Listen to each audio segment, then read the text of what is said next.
اسی طرح سے ایک اور بڑا انٹرسٹنگ پبلک اسپیس ہے، اس کا نام ہے چبوترا. آئی تھنک آپ، مجھے نہیں پتا آپ میں سے کتنے لوگ اس سے واقف ہیں. یہ ایک قسم کا ریس پلیٹ فارم ہوتا ہے یا ہوتا تھا، اور گھروں کے ساتھ اس پلیٹ فارم کے بنانے کا مقصد یہ ہوتا تھا کہ گھر کے لوگ مختلف اوقات میں اس پہ بیٹھ کے بات چیت کر سکیں، اور وہ لوگ جو کہ اس آس پاس گلی میں قیام پذیر ہیں یا اس علاقے میں قیام پذیر ہیں، ان کے پاس بھی بیٹھنے کا ایک ٹھکانہ ہو. یہ اس قسم کا سیمی پبلک اسپیس ہوتا تھا، کیونکہ یہ گھر کا ہی حصہ ہوتا تھا لیکن گھر کی حدود سے باہر ہوتا تھا. تو اس میں ایک فائدہ یہ ہوتا تھا کہ جہاں پر گھر کے لوگ، باقی لوگ کسی اور سرگرمی میں مصروف ہیں،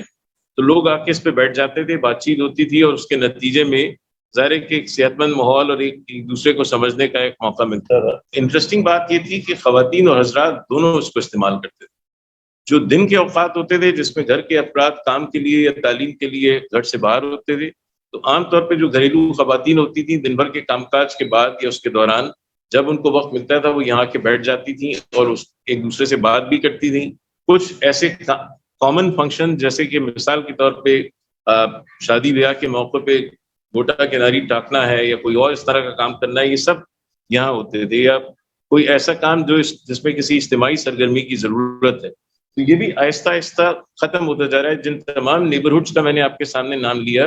ان میں یہ کامن ایگزسٹنس ہوتی تھی. اس میں کنوینئنس یہ ہوتی تھی کہ بزرگ حضرات جن کے لیے زمین پہ بیٹھنا دشوار ہوتا تھا، وہ چبوترے پہ ٹانگیں لٹکا کے آرام سے بیٹھ سکتے تھے اور لمبے وقت تک کے لیے بیٹھ سکتے